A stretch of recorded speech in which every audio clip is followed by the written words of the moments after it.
오늘 말씀은 예수께서 주시는 물이라고 하는 그런 주제입니다. 이 사진을 보시면 누가 나오죠? 사진이 아니고 그림입니다.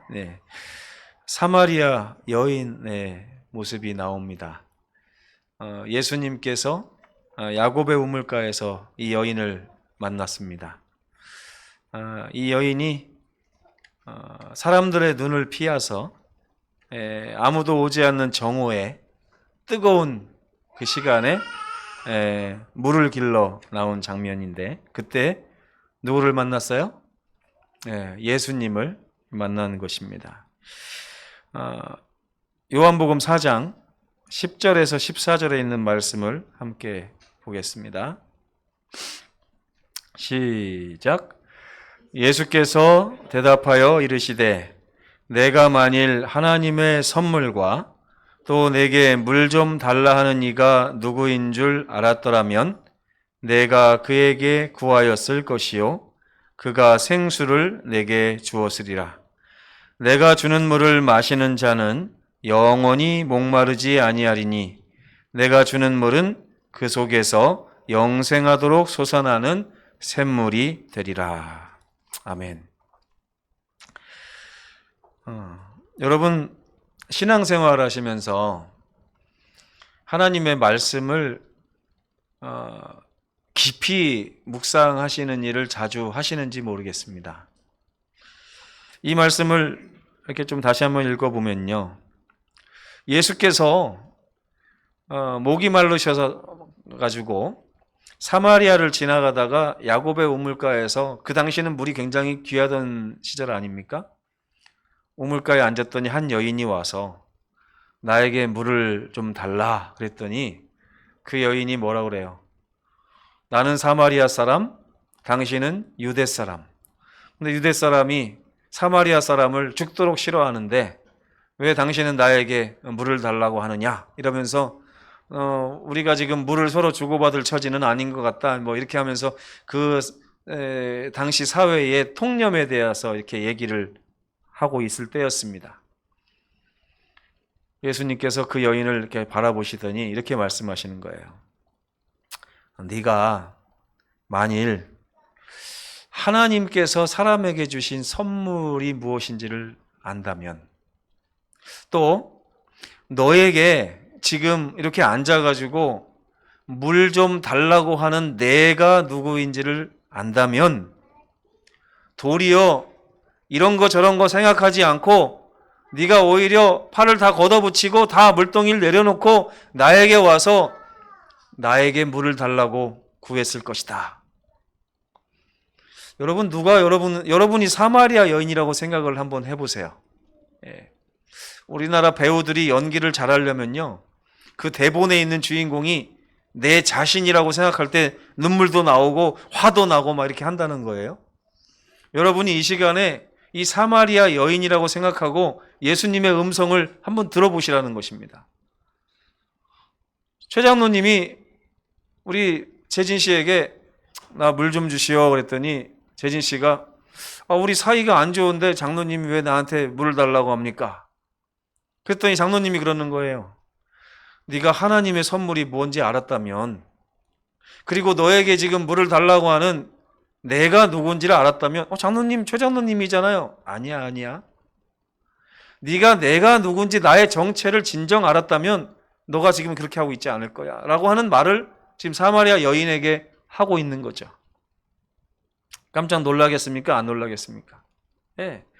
네가 만약에 나에게 물을 구하면 나는 생수를 줄 수 있는데, 이 생수는 어떤 생수냐? 내가 주는 이 물을 네가 마신다면 너는 영원히 목마르지 아니할 것이다. 예수님, 이게 도대체 무슨 말입니까? 사람이 물을 마시고 나서 조금 지나면 당연히 목마르지, 한 번 먹고서 목마르지 않는 그런 물이 어디 있습니까? 있어. 내가 주는 그 물을 마시게 되면, 너는 그 물은 너의 속에 들어가면 영생하도록 솟아나는 샘물이 될 거야. 여러분, 한국말이니까 이게 다 무슨 말인지는 아시죠? 근데 여러분, 한국말로 알아들어도 우리가 다 이해하기 쉽지 않습니다.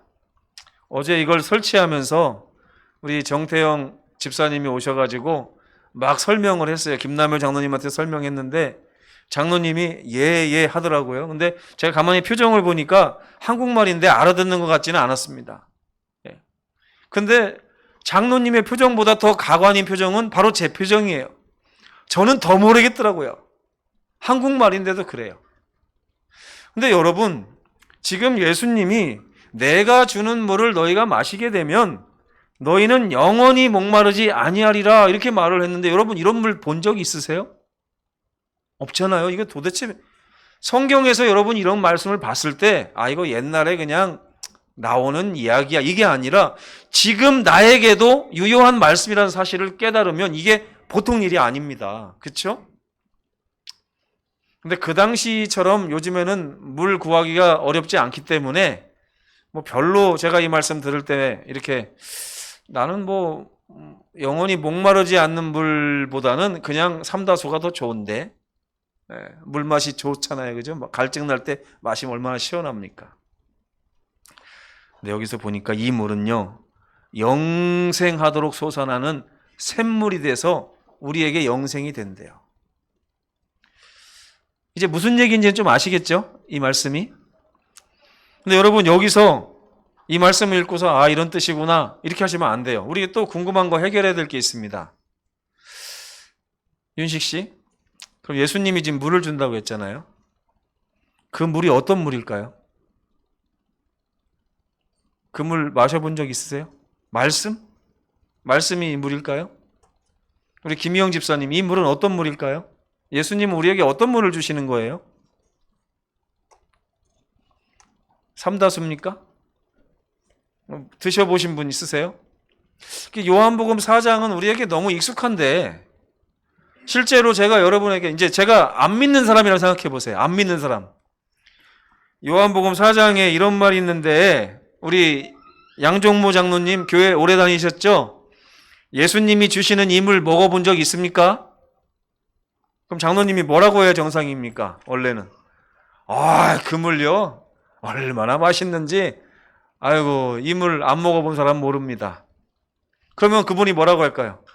저도 좀 어떻게 안 될까요? 얼마든지 되죠. 제가 알려드리겠습니다. 예수님이 주시는 물을 먹게 해드리죠. 이렇게 하면 전도가 잘 될까요? 안 될까요? 오지 말라고 해도 교회에 사람이 넘칠 것입니다. 제가 목회하면서 안타까운 게 이거예요. 왜 우리는 이 물맛을 모를까? 옛날에 봉이 김선달은 대동강 물도 팔아먹었는데 왜 우리는 이렇게 값진 물을 팔아먹지 못하고 이렇게 하고 있을까? 얼마나 안타까운지 모릅니다. 서론이 좀 길어졌네요. 모든 사람들은 다음의 두 가지 가치관 중에 하나를 가지고 살아가고 있습니다. 맞는지 안 맞는지 이게 그냥 저만의 생각인지 진짜 그런지 한번 보시기 바랍니다. 첫째, 하나님을 인정하고 그분과의 관계 속에서 살아가는 사람들이 있는가 하면 하나님을 무시하거나 아니면 하나님을 인정한다고 하는데 말로는 인정하지만 실제로는 그렇지 않은, 그래서 그분과 전혀 상관없이 살고 있는 그런 사람들이 있습니다. 세상은 이 두 종류 사람 외에는 없다고 저는 생각합니다. 맞습니까? 네. 그러면 교회 다니는 사람들은 1번일까요? 2번일까요? 네? 교회 다니는 사람, 김희진 집사님, 교회 다니는 사람이 1번일까요? 2번일까요? 100%입니까? 1번일 수도 있고 2번일 수도 있어요. 교회 안 다니는 사람들은요? 100% 2번이죠. 근데 교회 다니는 사람 중에는 1번도 있고 2번도 있는 것입니다. 그럼 여러분은 지금 1번입니까? 2번입니까? 중요하죠. 대부분의 사람들은 하나님의 존재와 하나님의 지혜와 하나님의 사랑을 부정하며 살아갑니다. 근데 성경은 이런 사람들을 이렇게 얘기하죠. 어리석은 자다. 어리석은 자들은 그 마음에 이르기를 하나님이 없다 하도다. 마음에 하나님이 없으면 하나님과 관계를 맺고 살아갈 수 있나요? 없나요? 마음에 하나님이 없으면. 불가능합니다. 그렇죠? 그래서 지혜로운 자는 그 마음에 누가 있는 자들이에요? 하나님이 있다 하고 사는 사람들입니다. 고린도서 13장 5절에 바울이 한 말하고 좀 통하는 말이죠. 내 마음에 네 속에 그리스도가 계시지 않느냐? 그러면 너는 버리운 자니라. 나 교회 다니는데요? 교회를 다닌다 해도, 나 목사인데요?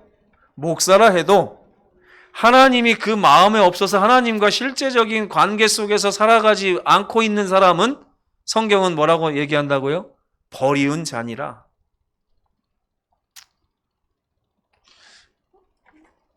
저는 참 말씀을 하면서도 하나님께 기도합니다. 하나님, 말씀을 설교를 1년에 한 번만 하면 안 되겠습니까? 그것도 안 되면 한 기회에 한 번씩만 하면 안 되겠습니까? 그러면 정말 잘 준비해서 할 수 있을 것 같은데요. 그것도 안 되면 한 달에 한 번만 하면 안 될까요? 왜 이런 생각을 하냐면 제가 한 주일 동안 늘 살면서 말씀을 준비하다가 너무 많이 찔려요, 마음에. 그러면 나는 버리운 자인가 아닌가? 일주일을 놓고 봤을 때 한 일주일 중에 적어도 목사는 한 6일 정도는 하나님을 마음에 두고 실수로 까딱 실수해가지고 하루 정도 하나님 놓치고 살고 하나님과 관계없이 살고 이렇게 해야 목사 같죠. 적어도 장로님 정도면 일주일에 한 4일이나 5일 정도는 마음에 예수님을 두고 살아야 장로님이라고 우리가 여겨지죠.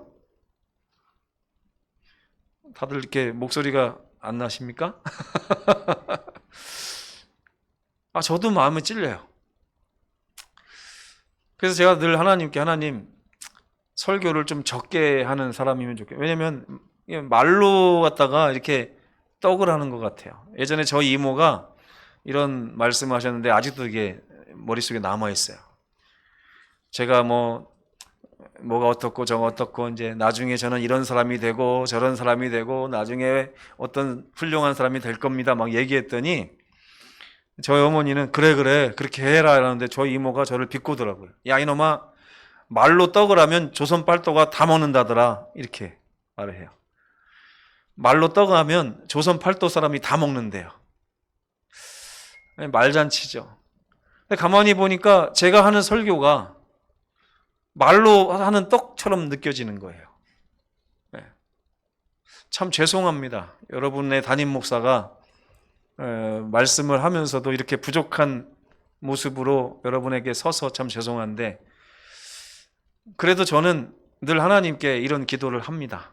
그런데 어리석은 자는 그 마음에 이르기를 하나님이 없다 하는도다. 저가 이건 예전에 교회 안 다니는 사람 이야기인 줄 알았어요.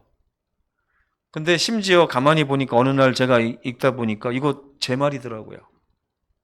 어느 날에는 다른 사람 얘기하는 것처럼 들리고 어느 날에는 내 얘기하는 것처럼 들리는 거예요, 이 말씀이. 여러분은 안 그러십니까? 그래서 참 안식일이 좋은 것은 안식일에 와서 이 말씀을 읽으면 남의 얘기하는 것처럼 들리더라고요. 적어도 오늘만큼은. 그렇죠?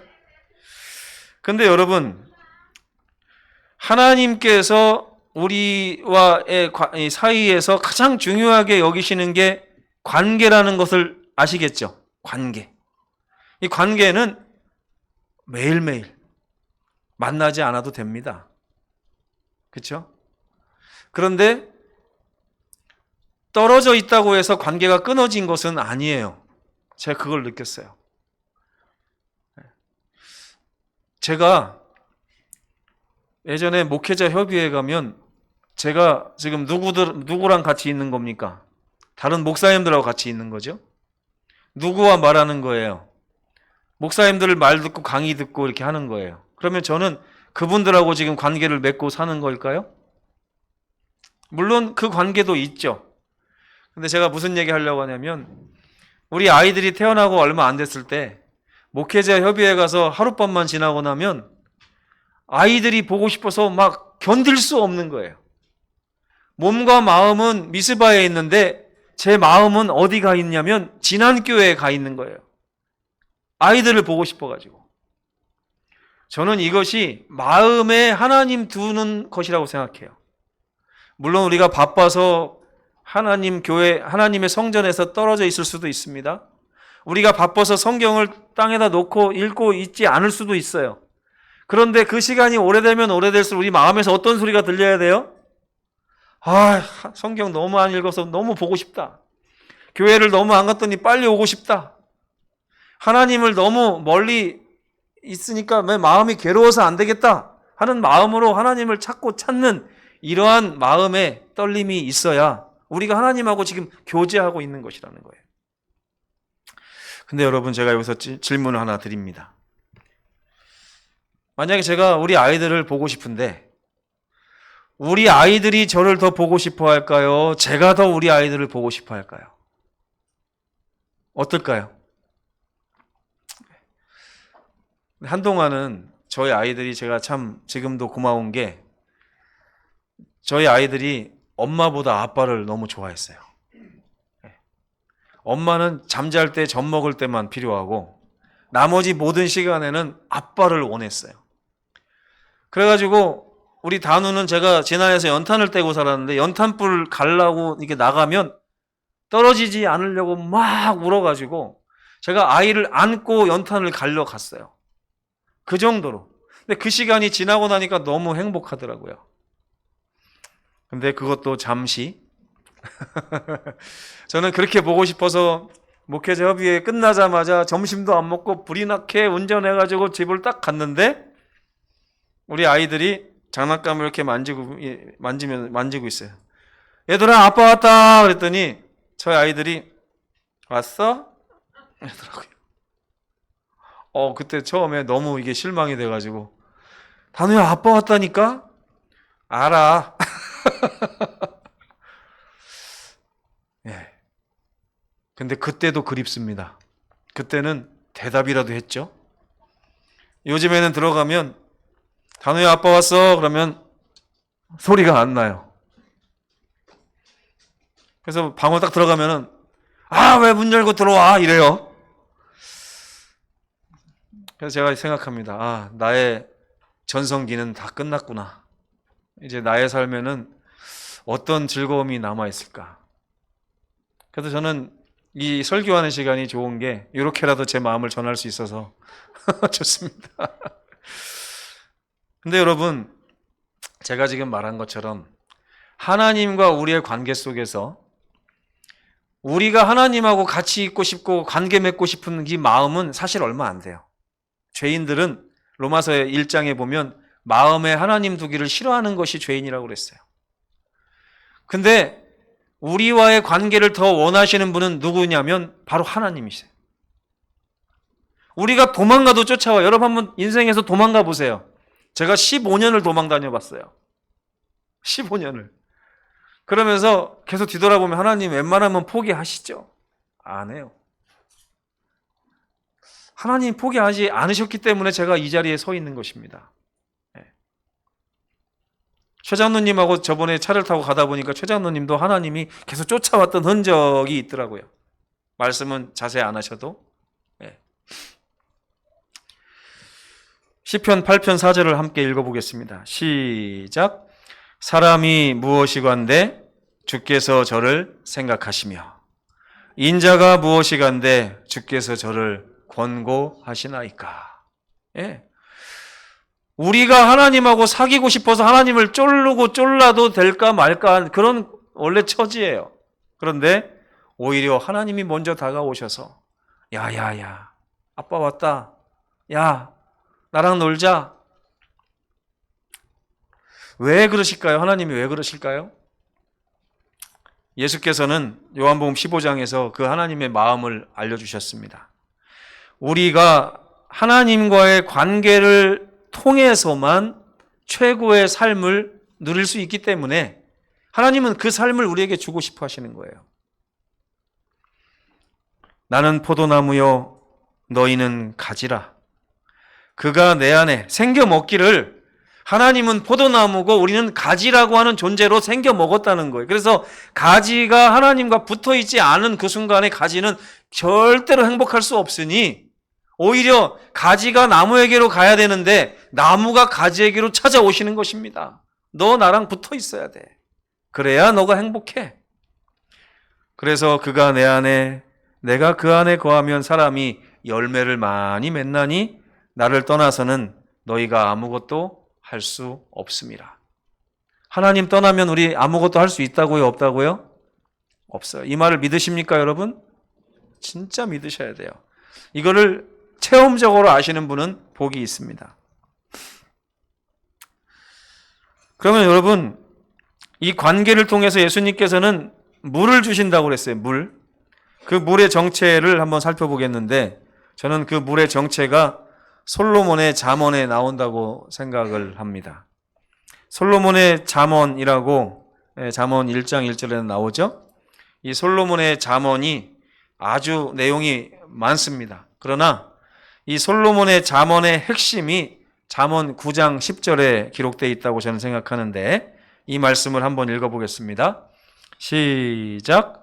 여호와를 경외하는 것이 지혜의 근본이요 거룩하신 자를 아는 것이 명철이니라.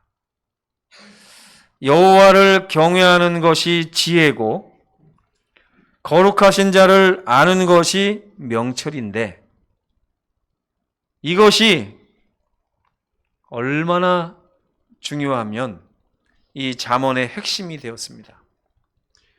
이 잠언은 이것만 알면 사람의 모든 것이 다 해결된다라고 단언하고 있습니다. 그래서 여러분, 저는 여러분들이 여호와를 경외하는 지혜를 갖기를 원합니다. 또 거룩하신 자를 아는 명철을 갖기를 원합니다. 근데 아까도 말씀드렸다시피 우리가 이렇게 한국말을 알아듣는데 이게 정말 뭔지는 잘 몰라요. 그래서 또 해석을 하고 묵상을 또 해봐야 되는 것입니다. 첫 번째로 여호와를 경외하는 지혜라는 것은 경외심이라는 것은 언제 나옵니까? 경외심. 위대한 누군가를 봤을 때, 위대한 무엇인가를 봤을 때. 제가 한 번은 신혼여행 가서 그 발리에서 인도양을 바라볼 수 있는 기회가 생겼어요. 태평양은 바라본 기억이 있습니다. 근데 인도양은 그때 처음으로 바라봤어요. 그 인도양을 바라봤는데 얼마나 광활하고 맑고 투명하고 구름 한 점 없으면서 바다가 쫙 펼쳐져 있는데 너무 아름답더라고요. 그 한 장면 가지고 제가 신혼여행비 몇백만 원이 하나도 아깝지 않다는 생각이 들 정도로 그 바다를 한참 찾아봤습니다. 찾아보면서 제가 마음에 경외심이 일어났어요. 이야, 자연은 정말 아름답구나. 근데 딱 돌아서는 순간 참 이거 하나님이 만든 작품이라고 그랬지. 도대체 하나님은 얼마나 위대하신 분일까? 그런 생각을 하게 됐어요. 이사야는 이렇게 말합니다. 너희는 눈을 높이 들어 누가 이 모든 것을 창조하였나 보라. 여러분, 우리는 하나님의 위대하심을 볼 수 있는 지혜가 있어야 됩니다. 너무나 많은 분이 하나님이 얼마나 위대하신 분인지를 잘 몰라요.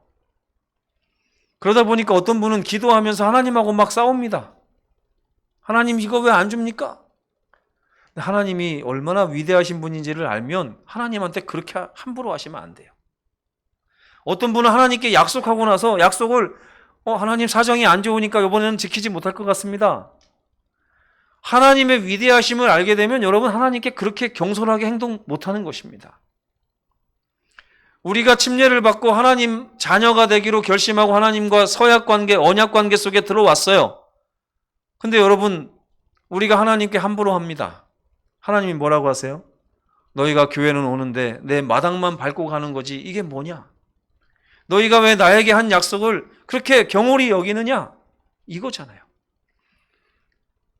네, 여러분, 솔로몬은 말합니다. 위대하신 여호와를, 위대하신 그 창조주를 경외심을 가지고 존경하며 그분을 함부로 대하지 않고 망령되이 일컫지 않고 그분을 존중하며 그분께 겸손히 서 있는 이것이야말로 사람에게 얼마나 큰 지혜인지 아느냐? 이걸 알아야 된다. 제가 목회하면서 가끔 우리 성도들의 말에 상처받을 때가 있습니다. 목사님, 제가 이러이러해서 한 달 동안은 교회를 못 나오겠습니다. 목사님, 제가 이러이러해서 하나님께 서야간 이것을 갚지 못할 것 같습니다. 라든지, 목사님, 제가 이러이러해서 이번 전도회 때는 참석하지 못할 것 같습니다. 이런 얘기들을 저한테는 얼마든지 할 수 있다고 생각해요. 근데 이것은 저와의 약속이 아니잖아요. 사실은 하나님과 그분과 사이에서 있어야 될 일입니다. 이것을 너무나 아무렇지도 않게 깨버리는 그 모습을 보면서 제가 마음이 참 아팠어요. 제가 이 정도 상처받는데 하나님은 얼마나 마음이 속상하실까 하는 생각을 하게 됐습니다. 두 번째는 뭐예요? 거룩하신 자를 아는 명철이 있어야 된다. 거룩하심은 하나님이 우리와 완전히 구별된다고 하는 뜻입니다. 하나님이 우리와 완전히 구별되는 것은 이 위대한 하나님의 능력에도 있지만 또 한 가지가 있는데 하나님만이 가지고 계신 그 위대하신 사랑이에요. 요한 1서에 보면 하나님 자체의 가장 위대한 특성은 사랑이다라고 8절과 16절에 기록되어 있습니다. 그래서 이 거룩하다는 얘기는 사랑, 하나님의 특성인 사랑을 얘기하는 것입니다. 그래서 거룩하신 이 특별한 사랑을 우리에게 주시는 구속주이신 하나님을 우리가 알아야 한다라고 솔로몬이 이야기하고 있는 거예요. 요한일서 3장 1절을 한번 보겠습니다. 시작. 보라, 아버지께서 어떠한 사랑을 우리에게 베푸사 하나님의 자녀라 일컬음을 받게 하셨는가. 아까 이사야에도 보라 그랬죠? 요한일서에도 보라 그랬습니다. 민수기 21장 9절에도 장대에 높이 단 하나님이 만드신 놋뱀을 보라 그랬습니다. 우리는 보아야 돼요. 눈을 높이 들어서 창조주 하나님의 위대하심을 봐야 될 뿐만 아니라 눈을 높이 들어서 그 위대하신 하나님이 이 보잘것없는 사람을 위하여 베풀어 주신 그 위대하신 사랑을 볼 수 있어야 합니다. 이것이 잠언의 핵심이에요. 예수님께서는 우리에게 어떤 물을 주고 싶어 하실까요? 요한복음 17장 3절에 보면 영생은 하나님을 아는 것에서 시작한다 그랬어요. 뭘 알아야 됩니까? 창조주 하나님의 위대하심을 알아야 되고 구속주 하나님의 지극히 무한하신 사랑을 알아야 되는 것입니다. 그렇게 되면 이것이 그토록 위대하신 하나님께서 우리를 위하여 얼마나 낮은 데까지 내려오셨는가 하는 이 갭이 생기게 돼요. 여러분, 이 갭이 우리 마음을 울리게 됩니다. 이 갭이 그런 거예요. 제가 우리 엄마 아버지를 참 존경하고 사랑하는 그런 사람이 됐습니다. 살다 보니까. 원래는 안 그랬어요.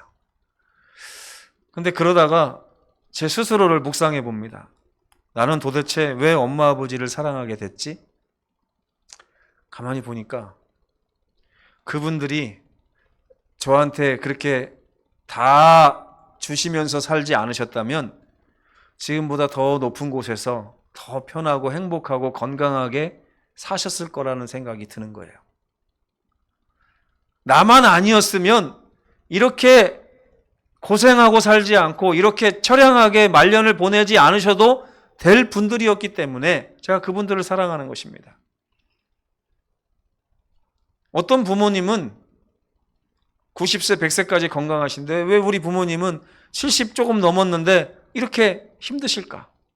봤더니 그분들이 저를 이렇게 먹이시기 위해서 깻잎 농사를 지으시면서 구부리고 앉아서 늘 밭을 메고 이렇게 했기 때문에 허리가 다 굽어버린 거예요. 제가 부모님을 존경하는 이유는 그렇게 살지 않아도 될 만한 분들이 나 때문에 그 낮은 곳에 처하기를 두려워하지 않고 지금 우리에게 모든 것을 다 주시고 나서 껍질만 남아서 존재하고 계신 모습을 볼 때 제 마음이 아련해 오는 것입니다. 예수께서는 우리에게 그 물을 먹이고 싶어 하시는 거예요. 십자가를 통해서 그 물을 먹이고 싶어 하시는 것입니다. 이 물을 먹어야만 우리는 영생하도록 솟아나는 샘물이 나오고 다시는 목마르지 않는 그 마음이 되는 거예요. 여러분, 우리가 살면서 목마를 때가 얼마나 많아요. 돈이 좀 더 있었으면 좋겠는데요.